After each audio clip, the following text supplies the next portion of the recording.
वही पूछेगा जो कि टाइपस्क्रिप्ट, ठीक है, यस यस एंड यस, टेलमेंट CSS, ठीक है। अच्छा, पहले क्या होता था, पहले आपको टेलमेंट अलग से सेटअप करनी होती थी। अब इसने क्या किया है कि अपने क्रिएट करने रख दिया है। आप जब प्रोजेक्ट क्रिएट करते हैं तो आपके लिए वो टेलमेंट CSS भी सेटअप कर देता है। अगर इसको आप वो कर देंगे तो फिर आपके पास टेलमेंट CSS की सपोर्ट इसके अंदर नहीं आएगी। फिर अगर आपको टेलमेंट चाहिए तो आपको उसको मैनुअली कॉन्फ़िगर करना पड़ेगा अपने प्रोजेक्ट के लिए। तो इसने क्योंकि हमें सपोर्ट की भी इसलिए हम इसको यस कर देते हैं। और बाकी चीज़ें SRC में करना है। ऐप राउटर क्योंकि हम नेक्स्ट 14 यूज़ कर रहे हैं जिसका ऐप राउटर हमने यूज़ करना है। और एलियास नो, ठीक है। तो इसने अपनी इंस्टॉलेशन स्टार्ट कर दी। बेसिकली ये प्रोजेक्ट क्रिएट कर रहा है और क्रिएट करते हुए साथ साथ जो इसको सपोर्ट लाइब्रेरीज हैं वो इंस्टॉल कर रहा है इसके अंदर।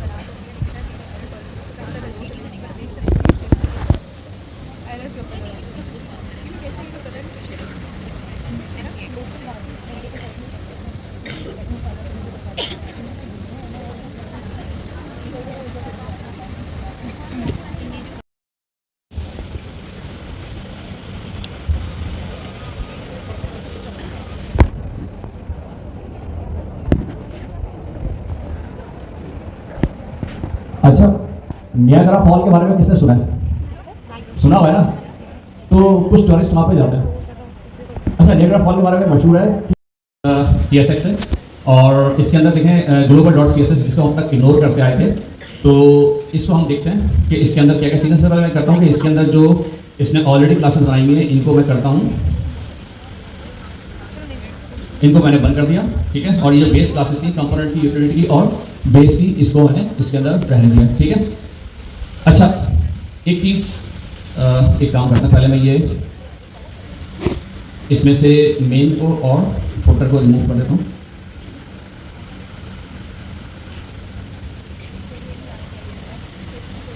और इसके अंदर मैंने लिख दिया हेलो वर्ल्ड।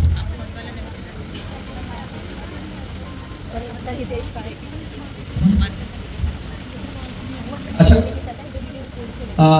एक चीज़ आप लोगों ने देखें कि अगर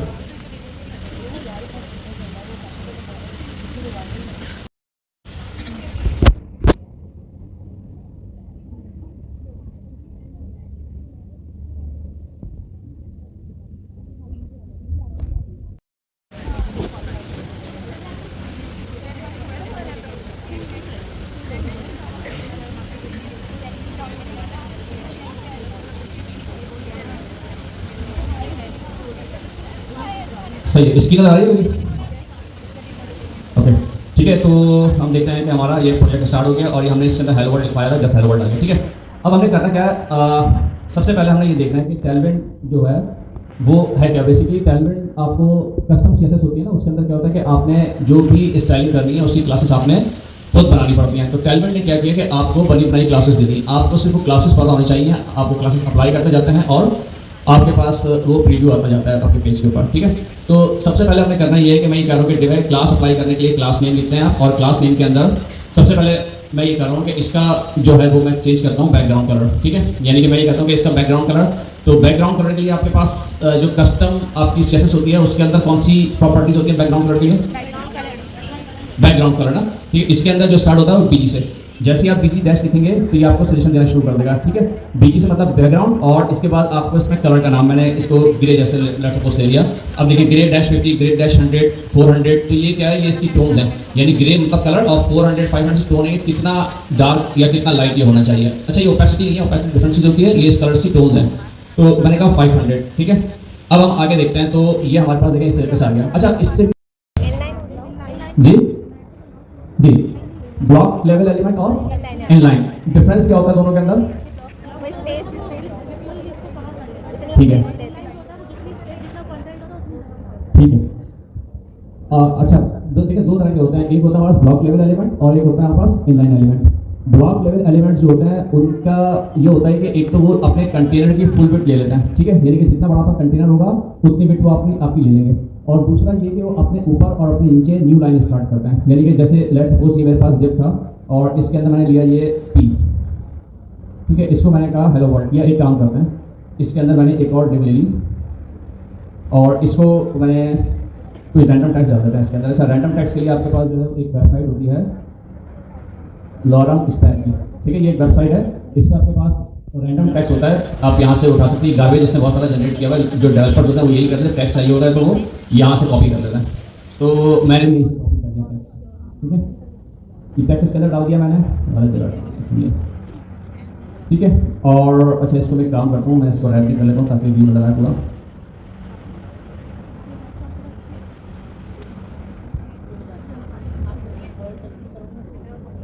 ठीक है, ये मेरे पास एक मेन डिप थी जिसका पीछे का 500 था, और उसके अंदर मैंने एक और डिप रख दी, और उसके अंदर जो है मैंने ये एक रैंडम टैक्स डाल दिया, ठीक है। पैरेंट का उठा लिया जो पैरेंट का था, ठीक है। मैं काम करता हूँ, मैं कहता हूँ कि इस डिप का अपना बैकग्राउंड कलर दे दो। मैंने कहा क्लास नेम, और इसको मैंने कह दिया BG रेड 500, ठीक है। ये इसका बैकग्राउंड कलर आ गया। अच्छा, मैंने कहा एक काम करते हैं, एक डिप और लेता हूँ मैं, और उसका मैं कलर कर देता हूँ ब्लू, और एक और मैं ले लेता हूँ और इसका मैं कलर कर देता हूँ ग्रीन, ठीक है। ये देखिए 3 डिप्स आ गई आपके पास। अब ये देखिए इसमें क्या हुआ। अच्छा, एक काम करते हैं, टैक्स बहुत बड़ा हो गया, बहुत छोटा कर लूँगा आपको थोड़ी चीज़ क्लियर हो बनाना चाहूँ।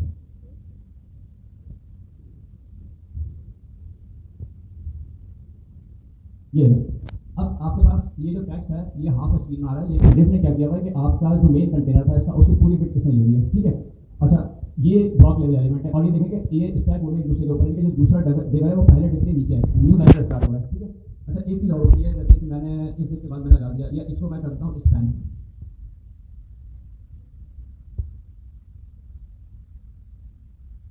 ठीक है। यानी कि 2 डिव है और उसके नीचे है,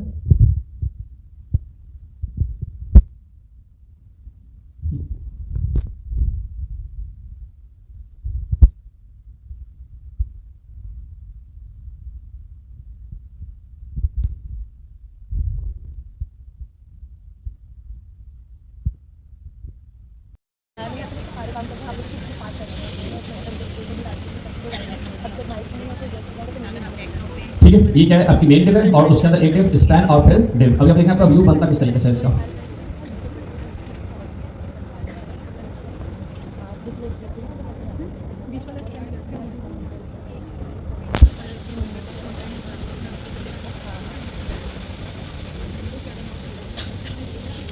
सर्वर रिस्टार्ट को थोड़ा टाइम ले रहा है मिनिमम एच स्क्रीन की, ठीक है। ये क्या करेगा, ये जो ग्रे कलर आपका बैकग्राउंड जो स्क्रीन है इसको पूरी स्ट्रेच कर देगा, यानी कि ये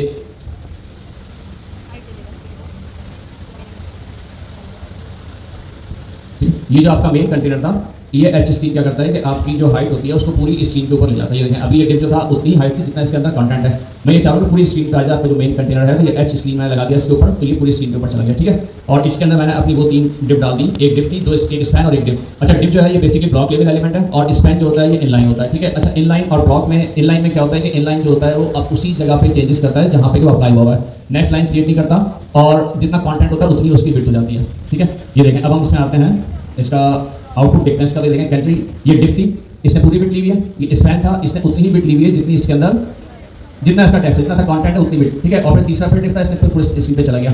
अच्छा, अब ये बताइए कि ये जो इनलाइन एलिमेंट है, क्या मैं इसके ऊपर हाइट और बिट अप्लाई कर सकता हूँ? नहीं नहीं, ब्लॉक एलिमेंट्स की हाइट और बिट कर सकते हैं। देखिए, ये एक डिफरेंस और होता है इनलाइन में और ब्लॉक एलिमेंट में। हाइट और विड्थ की जो प्रॉपर्टीज होती है वो आप ब्लॉक एलिमेंट पे अप्लाई कर सकते हैं, इनलाइन एलिमेंट पे अप्लाई नहीं करेंगे, करेंगे भी तो वो उसको इग्नोर कर देगा, अप्लाई नहीं करेगा, ठीक है। करके देखते हैं इसको। जैसे मैंने कहा डिव है, इसकी मैंने हाइट ले ली 20, ठीक है। तो ये एक डिफरेंस और होता है इनलाइन में और ब्लॉक लेवल में। अच्छा, इनलाइन आप कहाँ यूज़ करते हैं? इसको मैं वापस एक काम करता हूँ, डिफ कर देता हूँ। इनलाइन आप यूज़ करते हैं वहाँ पे जहाँ पे आपको टेक्स्ट के दरमियान में कोई स्टाइल अप्लाई करना होता है। जैसे लेट सपोज मैंने कहा ये पॉपुलर है, इसको मैंने बोल्ड करना है, ठीक है। तो बी लगाया, बोल्ड करने के आप क्या लगाते हैं, बी लगाते हैं, और जिस चीज़ को बोल्ड करना है उसको उस बी में ब्लॉक वो सॉरी बोल्ड, और जिस टेक्स्ट को लगाया है उसको वो बोल्ड कर देता है, ठीक है। अब ये देखिए, आपने इसको पॉपुलर को बोल्ड कर दिया। अब ये इनलाइन एलिमेंट था, इसने क्या किया कि उसी जगह पे जाके चेंज की जिस जगह पे आपने इसको अप्लाई किया है। इसने न्यू लाइन क्रिएट नहीं की, इसने कोई मैक्सिमम बिट नहीं ली। अगर ये इनलाइन एलिमेंट नहीं होता, ब्लॉक लेवल एलिमेंट होता, तो ये क्या करता है कि इस टेक्स्ट को ये बिल्कुल भिगा देता, यानी कि अगर अच्छा, और दूसरा एक और इनलाइन एलिमेंट आपके पास क्या होता है, इसी तरह से आपके पास एंकर का एलिमेंट होता है, ठीक है। href आपने लगा दिया इसके ऊपर, और अगर आप इसको यूज़ करेंगे तो ये भी ये करेगा कि जिस जगह पर आपने इसको अप्लाई किया है वहीं पर ये चेंजेस करेगा ये, और ना ये न्यू लाइन क्रिएट करेगा और ना स्ट्रेच करेगा उसको। अच्छा, किसके किया हमने, कलर चेंज नहीं किया उसने टैलेंट की वजह से, तो हम इसके ऊपर क्लास अप्लाई कर दें अगर तो इसका कलर भी चेंज कर देगा। मैंने कहा टेक्स्ट ब्लू 500, ये देखें, ठीक है।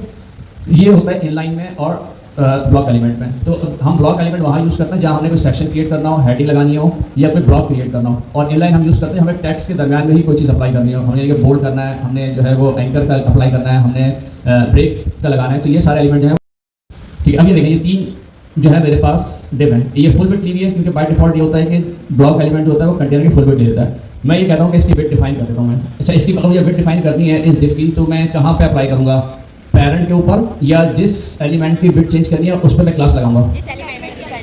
जिस एलिमेंट की मैंने चेंजेस करनी है ना, तो हर एलिमेंट पे जाकर मैं करता हूँ विट डैश, और जैसे डैश लगाएंगे तो यहाँ पे आपको इसने 0 1 2 3 4 5 ऐसा करके आपको ये इसकी बिट देना शुरू कर दिया, कितनी बिट आपने रखनी है। ठीक है, मैं ये चाह रहा हूँ कि मेरी जितनी स्क्रीन है ना, इस स्क्रीन का 1/4, यानी कि 1/4 का मतलब ये हो गया कि 100% स्क्रीन है, तो मेरा हर एलिमेंट 25% का हो। ठीक है, 25 25 25। तो इसके 2 तरीके होते हैं करने के। एक तो ये कि आप इसके ऊपर जो है वो इस तरह ब्रैकेट लगा के इसको करते हैं 25%, 25%। ठीक है, तो अब ये देखिए क्या करेगा आपको, ये स्क्रीन का इसे स्क्रीन को 40 में ब्लॉक डिवाइड किया, और 40 मतलब हो गया 100%, 25 25 25, और रेड पर्सन जो है उसको 25% पे कर दिया। अच्छा, दूसरी एक क्लास और होती है इसकी, यही 25% अचीव करने के लिए होती है W डैश और 1/4। ठीक है, 1/4 का मतलब 100 का 1/4 कितना हो गया? 25 हो गया ना, तो ये भी 25% पे चला जाएगा। ये देखिए आ गया। ठीक है, और इसी तरीके से मैंने फिर तीसरी वाली को भी मैंने ऐसे ही कर दिया। अब देखिए डिफॉल्ट है फ्लैक्स और ग्रिड। ठीक है, तो हम अभी फ्लैक्स पहले पढ़ रहे हैं, तो फ्लैक्स हम इसका यूज़ करते हैं। अच्छा, फ्लैक्स कहाँ लगाएंगे? अब देखिए 2 चीज़ें इसके अंदर, एक पेरेंट है और एक चाइल्ड है। ठीक है, पेरेंट कंटेनर और उसके चिल्ड्रन। तो हम लगाएंगे, अब ये चिल्ड्रन कौन से हैं? 3 डिव है, और पेरेंट जो है ये वाले डिव है, तो हम फ्लैक्स लगाएंगे पेरेंट डिव के ऊपर। ठीक है, यहाँ पे मैं लगा देता हूँ फ्लैक्स। जैसे मैं इस पर फ्लैक्स लगाऊंगा, ये देखिए इसने क्या किया कि जो ब्लॉक लेवल एलिमेंट थे उनको उसने उस पर फ्लैक्स अप्लाई किया, और फ्लैक्स क्या करता है कि उन तीनों को एक रॉ में लेकर आ गया। ठीक है, अच्छा, अब ये रॉ में कैसे लेकर आया? ये इसने इसके ऊपर एक फ्लैक्स के साथ साथ इसने इसके ऊपर एक क्लास और अप्लाई की है, वो है फ्लैक्स डैश रॉ। ठीक है, ये डिफॉल्ट है। जैसे हमने फ्लैक्स अप्लाई किया, सामने ये क्लास अप्लाई करती है, तो रॉ क्या करती है कि उसको आपके जो एलिमेंट्स हैं उन एलिमेंट्स को हॉरिजॉन्टली अलाइन कर देती है। ठीक है, और दूसरी क्लास अगर ये रॉ है तो इसका मतलब कॉलम की क्लास भी इसके पास होगी। तो अगर मैं इसको COL कर दूँ कॉलम, तो अब ये इसको क्या करेगा? कॉलम में अलाइन कर देगा। ठीक है, तो हमें क्योंकि इसको हमारी रिक्वायरमेंट थी कि हमने रॉ में अलाइन करना है, तो हमने इसको फ्लैक्स किया और इसने फ्लैक्स रॉ खुद ही अप्लाई कर दी इसके ऊपर। ठीक है, अच्छा, अब ये हो गया। अब आप देखें कि आपकी स्क्रीन है फुल साइज़ की, और उसके ऊपर 3 ब्लॉक्स हैं 25 25 25% के। अब मेरी रिक्वायरमेंट ये है कि मैंने ये तीनों डिव हॉरिजॉन्टल अलाइन तो कर दिए हैं, अब मुझे इनको हॉरिजॉन्टली मूव भी करना है। ठीक है, अभी ये क्या है? हॉरिजॉन्टली लेफ्ट अलाइन है। हाँ, लेफ्ट लाइन ना आप लोगों के लिए, मेरा भी लेफ्ट लाइन। कौन सी क्लासेस है जी? जस्टिफाई। जस्टिफाई की क्लासेस हैं। वो क्लासेस ये करती हैं कि इन जो उसके चिल्ड्रंस होते हैं जिसने फ्लैक्स अप्लाई किया हुआ है, उनको हॉरिजॉन्टली मूव करती है। ठीक है, तो अब अगर आप यहाँ पे आएंगे और आके आप जैसे ही जस्टिफाई लिखेंगे,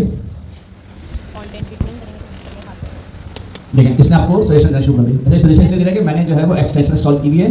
हो सकता है आपके पास सजेशन आए तो आप लोगों को एक्सटेंशन इंस्टॉल करनी पड़ेगी टैलविट की, जो कि विजुअल स्टूडियो कोड के अंदर ऑलरेडी मौजूद होती है। ठीक है, अब देखिए जस्टिफाई, स्टार्ट, एंड और सेंटर 3 क्लासेस दी हुई हैं। बाय डिफॉल्ट क्या है? अभी ये लेफ्ट पे है, ये बाय डिफॉल्ट जस्टिफाई स्टार्ट है। ठीक है, जिस तरह फ्लैक्स अप्लाई किया था बाय डिफॉल्ट से फ्लैक्स रॉ अप्लाई कर दिया था, ऐसे ही उसने जैसे हमने और उसके साथ साथ उसने क्या किया कि जस्टिफाई स्टार्ट उसने स्टार्ट कर दिया। जस्टिफाई स्टार्ट का मतलब है कि बिल्कुल लेफ्ट अलाइन। ठीक है, अच्छा, मैंने कहा जस्टिफाई, इसको देखने के लिए मैंने कर दिया जस्टिफाई एंड। ठीक है, जस्टिफाई एंड क्या करेगा? उसको दूसरे कॉर्नर पे ले जाएगा, एक्सट्रीम राइट पे ले जाएगा। ठीक है, अच्छा, अब इसका मतलब है कह रहा हूँ मुझे सेंटर करना है, तो सेंटर करने के लिए भी कोई ना कोई क्लास होगी, जस्टिफाई सेंटर। ये जस्टिफाई सेंटर हो गया। ठीक है, अब ये तीनों एक दूसरे से मिले हुए हैं। ठीक है, मुझे इनके दरम्यान में स्पेस चाहिए। क्या करेंगे? गैप। ठीक है, एक क्लास होती है टैलविट के अंदर गैप की। मैंने कहा गैप 2 4 6 टेबल यहाँ पे दिख रहे हैं 0 1 2 3 4, और देखें नीचे उसके अगर आप देखें जिस पे आपने, तो ये देखें इसने स्पेस कर दिया। अब ये स्पेस हम मैनुअली क्रिएट कर रहे हैं ना, तो क्योंकि हम गैप से क्रिएट कर रहे हैं, तो टैलविट क्या करता है? टैलविट ने जो ये जस्टिफाई की आपको क्लासेस दी हैं, इसके अंदर इसने आपको ये भी कंट्रोल दिया हुआ है कि आप अगर इनके दरम्यान में कोई फिक्स गैप रखना चाह रहे हैं तो आप वो भी रख सकते हैं। स्टार्ट एंड सेंटर जो है वो हॉरिजॉन्टली मूव करने के लिए यूज हो रही है, और स्पेसिंग के लिए जो उसने क्लासेस दी हैं वो कौन सी दी हैं? जस्टिफाई डैश बिटवीन अराउंड और इवनली, ये तीन इसने आपको स्पेस क्रिएट करने के लिए दी है, ठीक है। बिटवीन आप जब लगाते हैं तो इसका मतलब है, ये कहता है कि जितने भी इसके अंदर चाइल्ड एलिमेंट्स हैं, चाइल्ड डिव हैं, उनके दरमियान में इक्वल स्पेस कर दो, ठीक है। तो देखिए जब हमने बिटवीन कहते हैं क्या करेगा, इसने तीनों के दरमियान में इक्वल स्पेस क्रिएट कर दिया, ठीक है। इक्वल स्पेस क्रिएट कर दिया, या यूँ करें कि एक को वो एक्सट्रीम लेफ्ट ले गया, फिर उसके बाद इक्वल स्पेस करके दूसरा डिव रखा, और फिर तीसरे को जो है वो एक्सट्रीम राइट ले गया। इस तरीके से पूरी स्क्रीन के ऊपर उसने स्प्रेड कर दिया उसको, यानी कि जितना बड़ा उसका कंटेनर था उस कंटेनर के अंदर उसने उसको इक्वली स्प्रेड कर दिया, ठीक है। अच्छा, फिर इसके अंदर एक और क्लास है जस्टिफाई अराउंड की, ठीक है। ये जस्टिफाई अराउंड क्या करता है, ये करेगा कि इनके दरमियान में जितना स्पेस है दो डिफ के, इसको हाफ करेगा और इस हाफ को स्टार्ट में कर देगा और इस हाफ को एंड में कर देगा, ठीक है। यानी कि स्टार्ट और एंड में इतना इतना स्पेस देगा और फिर दरमियान में दोनों के इक्वल स्पेस दे देगा। ये जस्टिफाई अराउंड है। एक है जस्टिफाई इवनली, वो क्या करेगा, मतलब नाम से पता चला ना क्या करेगा, इवनली इक्वल स्पेस दे देगा, ठीक है।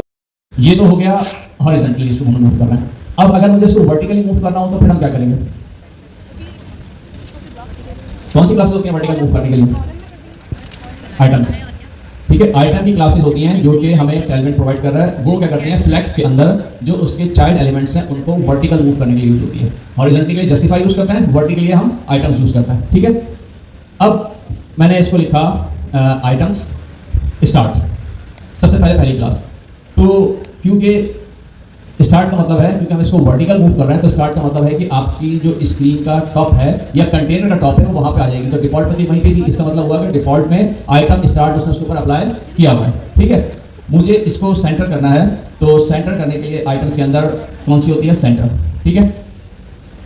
देखिए स्क्रीन का सेंटर में लेकर आ गया, ठीक है। मुझे बॉटम पे लाना है, तो इसका मतलब है इसके अंदर एक क्लास होगी एंड की, देखें स्क्रीन के आपके एंड पे ले गया, ठीक है। अब मैं स्क्रीन को कितना भी छोटा बड़ा कर लूँ ये उसको एंड पे ही रखेगा, ठीक है। अच्छा, इसको मैं सेंटर ले जाता हूँ, ठीक है। ये जो है फ्लेक्स की कंटेनर की दो चीज़ें फ्लेक्स, फ्लेक्स कंटेनर और फ्लेक्स चिल्ड्रंस है। ये हमने देखी है फ्लेक्स कंटेनर की क्लासेस, ठीक है। फ्लेक्स कंटेनर जो है वो दो क्लासेस बहुत ज़्यादा यूज होती हैं, एक जस्टिफाई की और दूसरी आइटम्स की, ठीक है। इसके अलावा काम करते हैं, मैंने क्या किया कि जस्टिफाई इवनली है, ठीक है। अच्छा, अब एक काम ये करता हूँ, मुझे ये चाहिए कि ये तीनों जो है, देखें ये फ्लेक्स जब अप्लाई किया है ना, एक काम करता हूँ मैं इसके ऊपर ना बॉर्डर रखूँगा कि आपको आइडिया होगा हो क्या रहा है। अच्छा, बॉर्डर पूरी स्क्रीन पर आ जाएगा, ठीक है। तो ये जब मैंने इसका फ्लेक्स अप्लाई किया हुआ है, तो ये तीनों फ्लेक्स के चिल्ड्रन है और इसका जो पेरेंट है वो फ्लेक्स का पेरेंट है, फ्लेक्स बॉक्स है बेसिकली, ठीक है। अब करना ये है, मैं ये चाह रहा हूँ कि जो मेरी पहली और दूसरी डिव है ना, अब देखिए जब मैंने फ्लैश अप्लाई किया तो फ्लैश कहाँ से कहाँ तक है, यहाँ से लेके यहाँ तक, यानी कि इस बॉर्डर से लेके इस बॉर्डर तक स्क्रीन के फ्लैश अप्लाई हुआ हुआ है, ठीक है। उसको मैंने कंट्रोल कैसे किया हुआ है, मैंने जस्टिफाई से कंट्रोल किया हुआ है। जस्टिफाई मैंने इवनली किया हुआ है, तो उसने क्या किया कि स्पेस एक काम करता है, मैं क्या करता हूँ जस्टिफाई इवनली अगर मैं रिमूव कर दूँ तो ये क्या करेगा, ये देखो इसने क्या किया, जो भी क्योंकि मैंने इसकी बिट दी है ना, तो इसने इस बिट के हिसाब से इसको एडजस्ट करके और इवनली खत्म करके उसको लेफ्ट पे डिफॉल्ट पे ले गया। तो लेकिन ये वाला देखिए कॉर्नर खाली है मेरे पास, ठीक है। इसका मतलब ये है कि मेरी फ्लैक्स तो पूरे पे अप्लाई हुई है, लेकिन क्योंकि मैंने डिफ की विड्थ डिफाइन की हुई है इसलिए पूरी फ्लैक्स की विड्थ नहीं ले रहा। अच्छा, मैं ये चाह रहा हूँ कि मैंने ठीक है विड्थ डिफाइन की हुई है तीनों की, लेकिन मैं ये चाह रहा हूँ कि पहला वाला और दूसरा वाला तीसरा वाला यानी ग्रीन और रेड जो है ये तो अपनी विड्थ पे रहे, बाकी फ्लैक्स जितना बचा हुआ है ना वो सारा का सारा ये ब्लू वाला यूज कर ले। बात समझ आ रही है आपको, नहीं समझ आ रही बात आपको, ठीक है। देखिए ये फ्लैक्स कहाँ है, ये रेड है। अच्छा, मुझे बताइए जो है ये बेसिकली इसके पास डिव नहीं है, लेकिन इसमें फ्लैक्स है इसके पास। देखिए मैं इसके ऊपर बॉर्डर अप्लाई कर दूँगा, बॉर्डर 4 बॉर्डर रेड 500, ये देखिए ये पूरा जो बॉटल डालना है पूरा फ्लैक्स है और ये इसके अंदर 3 चिल्ड्रन है। अब क्योंकि मैंने इनकी वेट डिफाइन की है 25% तो इसलिए ये आ गए, और चौथा जो बॉक्स जगह थी वो खाली हो गई, वहाँ पे कोई एलिमेंट ही नहीं है, लेकिन फ्लैक्स जो है वो पूरा कॉर्नर तक है। तो इसका मतलब है ये वाली जगह खाली पड़ी हुई है फ्लैक्स की, ठीक है। मैं ये चाह रहा हूँ कि ये ग्रीन और रेड जो है ये तो अपनी वेट पर, बाकी जो फ्लैक्स की जगह है ना जो भी बची हुई है वो ब्लू वाला कवर कर ले, ठीक है। तो इसके लिए क्या होता है, इसके लिए हमें क्या करना पड़ेगा, इसके लिए हमें जो फ्लैक्स के चाइल्ड एलिमेंट हैं इनके ऊपर प्रॉपर्टीज अप्लाई या इनके ऊपर क्लासेस अप्लाई करनी पड़ेगी।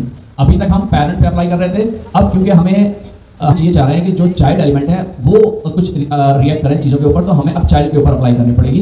इसके लिए होती है फ्लैक्स की प्रॉपर्टी होती है फ्लैक्स ग्रो, ठीक है। फ्लैक्स ग्रो क्या करता है, वो ये करता है कि जिसके ऊपर हमने अप्लाई कर दिया ना वो ये करेगा जो भी जगह बची हुई है फ्लैक्स की उसको ले लेगा वो, अभी देखें, हालांकि इसकी वेट जो है मैंने डिफाइन की हुई 25%, ये देखें वेट 14, इसकी भी 25% है, इसकी भी 25% है, तीनों डिफ की वेट 25% है। लेकिन जब मैंने उस पर ग्रो अप्लाई कर दिया तो जिसके ऊपर मैंने ग्रो अप्लाई किया उसने ये किया कि जो फ्लैक्स की जगह बची हुई थी ना उसको उसने पूरे को कवर कर लिया। हाँ, रिस्पॉन्सिव के लिए, रिस्पॉन्सिव इसको भी कर दिया 1/3, ठीक है, क्योंकि 99% हो गया, ऑलमोस्ट 100% पूरी स्क्रीन पर आ गया। तो मैंने क्योंकि 25% रखा हुआ था इसीलिए, ताकि मैं आपको फ्लेक्स ग्रो हम समझ सकें फ्लेक्स ग्रो क्या होता है।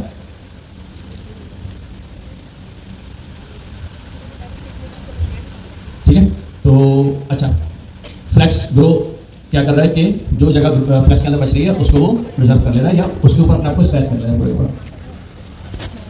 कोई परेशानी इसमें? जी,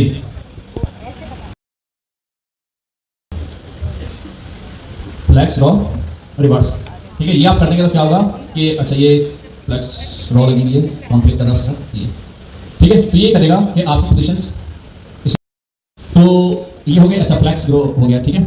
अब एक काम करते हैं, अब मैं ये कह रहा हूँ कि ये डिफ जितने भी हैं ये 25% है, एक फ्लेक्स जगह खाली है एक बॉक्स की। मैं ये चाह रहा हूँ कि ये तीनों बॉक्सेस की वेट भले जितनी भी हो लेकिन ये फ्लेक्स पूरा इक्वली कवर करें। एक और डिप लगाते हैं, तो एक और डिप लगाने से तो जब वो बात खत्म हो जाएगी ना, मैं डिप लगाना नहीं चाह रहा, मैं चाह रहा हूँ कि यही मेरे डिप है। लेकिन ये अभी तो हमने क्या देखा, फ्लेक्स ग्रो किया ना, तो उसने क्या किया, जिस डिप पे हम लगाया उसने जो बची की फ्लेक्स की जगह थी वो उसने ले ली। अब मैं ये नहीं चाह रहा, मैं ये चाह रहा हूँ कि ये मेरे पास 3 डिप है और ये 3 डिप जो है जितना भी फ्लेक्स की वेट है उसको इक्वली कवर कर लें। हाँ, एक तरीका तो यह है कि तीनों के अंदर फ्लेक्स ग्रो लगा दें, पैरेंट पे लगा दें। नहीं, पैरेंट पे देखिए, ये फ्लेक्स ग्रो की प्रॉपर्टी नहीं, चाइल्ड की प्रॉपर्टी होती है, कंटेनर की प्रॉपर्टी नहीं है ये, ठीक है। हाँ, तो पैरेंट पे लगाएंगे तो वो तो फिर किसी का चाइल्ड होना चाहिए ना, पैरेंट पे लगाएंगे तो, ठीक है। तो इसका अब मैं आपसे ये बात करूँ तो यकीनन कोई ना कोई तरीका हो करने का ना, तो हम वही देख रहे हैं कि डेवलपमेंट हमें ऐसी कौन सी क्लास प्रोवाइड करता है जो हमारे लिए ये काम कर दे कि जो फ्लेक्स है उसको कंटेनर्स के जो चाइल्ड है उनके ऊपर इक्वली डिस्ट्रीब्यूट कर दे। एक तो हमने देखा फ्लेक्स ग्रो, तो ठीक है, अगर आप तीनों फ्लेक्स को अप्लाई कर देंगे तो वो भी यही काम करेगा कि तीनों को इक्वली डिस्ट्रीब्यूट कर देगा, ठीक है। लेकिन फ्लेक्स का काम ये होता नहीं है, फ्लेक्स का काम यही होता है कि आप जिस पे अगर कोई आप ये चाह रहे हैं कि 2 फिक्स है और जो कंटेनर है तीसरा वो पूरी जगह रिजर्व घेर ले, तो उसके हम फ्लेक्स ग्रो यूज करते हैं। तो यहाँ पे हम ये चाह रहे हैं कि इक्वली, तो इसके अंदर ठीक है, ये क्या करेगा कि जितना आपके पास फ्लेक्स है, ठीक है, उनको 3 यानी कि जिस पे अप्लाई किया, मैंने पहले काम करता है, मैं सिर्फ 1 पे अप्लाई कर रहा हूँ, ठीक है। इसने क्या किया कि 4 हिस्सों में ब्रेक किया उसको, ठीक है, और जो पहला वाला था उसको उसने क्योंकि जगह पूरी रिजर्व करनी है ना, जो फ्लेक्स ग्रो का बचा हुआ थी जगह, मतलब जो ग्रे वाला एरिया बचा हुआ था, क्योंकि ब्लू और ग्रीन तो फिक्स वेट पर है, तो जो जगह बची थी उसने क्या किया कि फ्लेक्स 1 हमने इस पर अप्लाई किया, तो उसने ये किया कि जो बची हुई जगह थी उसके ऊपर उसने फ्लेक्स को अप्लाई कर दिया। अब मैंने कहा कि फ्लेक्स 1 ये क्या कर रहा है, अपने आपको इक्वली स्ट्रेच कर रहा है, फ्लेक्स 1 फ्लेक्स 1 फ्लेक्स 1। इसने क्या किया, 3 में डिवाइड किया उसको और तीनों के ऊपर उसको डिस्ट्रीब्यूट करके पूरे फ्लेक्स के ऊपर रिजर्व कर ली तीनों डिप को उसने, ठीक है। तो फ्लेक्स जो होती है 1, अच्छा अब आप क्या कहेंगे, अगर 1 है तो 2 भी होनी चाहिए, करके देखते हैं क्या 2 होता है इसके अंदर, सब 2 होता है, देखें ये तो सिर्फ 1 दे रहा है, 2 नहीं दे रहा। अगर मुझे 2 करना हो तो क्या करेंगे इसके लिए, 2 का मतलब क्या है कि दो कॉलम्स की जगह, यानी कि अगर मैं इसको 4 कॉलम में डिवाइड कर दूं, अपने फ्लेक्स हो गया 25% पे ली ना डिप अपनी मैंने, तो इसका मतलब है 4 कॉलम में डिवाइड कर सकता हूं। तो जब मैंने फ्लेक्स 1 किया तो वो 1 कॉलम पे, अब मैं चाह रहा हूं कि 2 कॉलम पर आ जाए वो और बाकी दोनों एक कॉलम पर हो, तो उसके लिए मुझे फ्लेक्स 2 करना पड़ेगा। तो अब क्योंकि आपको इस पर कस्टम अप्लाई करनी है क्लास, तो कस्टम अप्लाई करने के लिए आपको जो है डेवलपमेंट कहता है कि आप लगाएं ब्रैकेट इस तरीके से और फिर उसके अंदर आप जो नंबर देना चाह रहे हैं वो आप दे दें। तो अब देखते हैं क्या होगा, अब देखें रेड ने 1 ली, ग्रीन ने 1 ली और ब्लू वाले ने 2 ले ली, ठीक है। तो इस तरीके, और इसका बॉर्डर भी खत्म कर देता हूं मैं,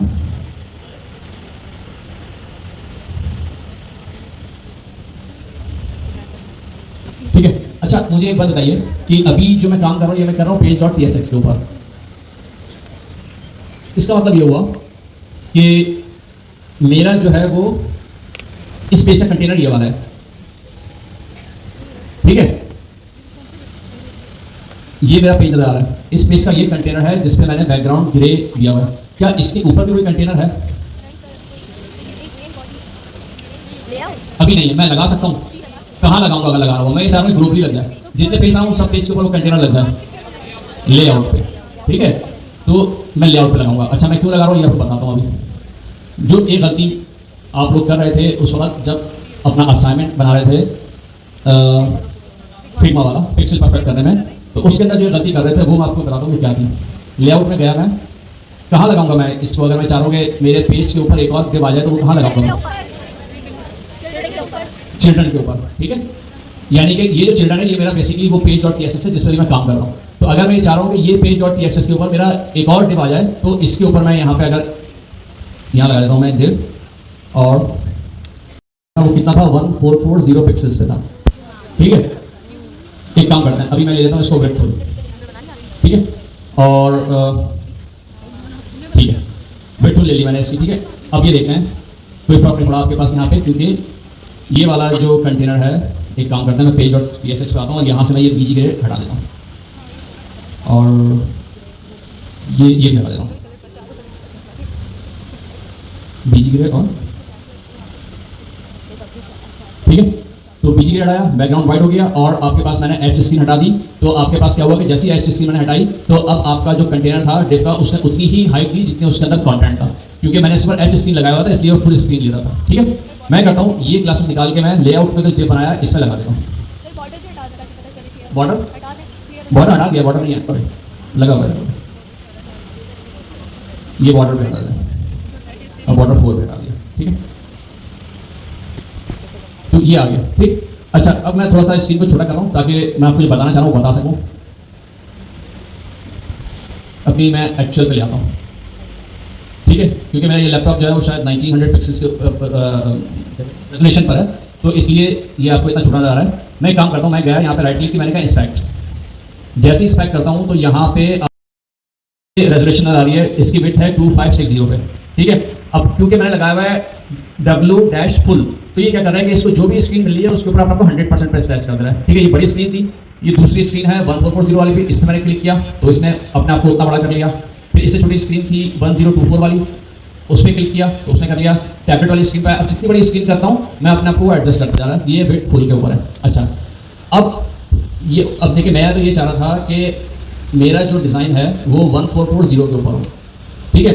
तो अब मैंने क्योंकि यहाँ पे कर दिया विड्थ फुल, तो ये क्या कर रहा है कि ये हर स्क्रीन के ऊपर स्टैच, यानी 1440 से बड़ी स्क्रीन भी है उसके ऊपर अपने आपको ये 100% पे लेके जा रहा है। तो इसके लिए हम क्या करते हैं, हम यहाँ पे कर देते हैं मिनिमम डैश W डैश और यहाँ पे 1440 पिक्सल्स।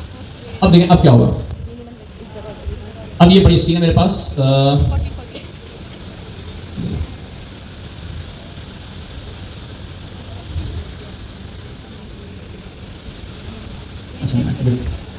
सॉरी मिनिमम बिट नहीं, मैक्स बिट। अब क्या हुआ कि मैक्स, मैंने कहा कि मैक्स बिट जो है मेरी 1440 पिक्सल्स है, यानी कि मेरा डिज़ाइन जो होगा वो 1440 पिक्सल्स के ऊपर होगा। अगर इससे बड़ी स्क्रीन भी होगी तो उसके ऊपर आपको स्क्रैच ना करे बल्कि 1440 पे ही नजर आए। इससे क्या होगा, इससे ये होगा कि मेरा रिस्पॉन्सिव का जो डिज़ाइन होगा है, क्योंकि वो तो अपने आप को एडजस्ट कर रहा था 1920 के हिसाब से, तो ये फर्क आ रहा था जिसकी वजह से आपको लग रहा था कि आपका पिक्सल परफेक्ट है और मैं कह रहा था पिक्सल परफेक्ट नहीं है। तो पिक्सल परफेक्ट करने के लिए आपको जो डिज़ाइन दिया जाएगा उसका जो मेन कंटेनर की विड्थ होगी वो आपने फिक्स रखनी होगी, यानी कि वो आपका टारगेट फ्रेम होगा, वो आपका टारगेट कंटेनर होगा, वो आपकी टारगेट डिवाइस होगी कि इस डिवाइस तक के लिए मैंने डिज़ाइन करना है। उससे बड़ी अगर डिवाइस होगी तो तब भी उस पर वही नजर आएगा जिसको आपने टारगेट किया है, यानी 1440 पिक्सल्स या 1520 या 1024 जो भी टेम्पलेट आपको दिया जाएगा उसकी कंटेनर की जो मैक्सिमम फिट होगी वो आपने यूज करनी होगी, ठीक है। तो मैंने, अच्छा अब एक चीज़ हो रही है कि जब मैं इसको 2540 पे ले जाऊँ, देखें 1440 मैंने तो इस पर ये सही दिखा रहा है मुझे,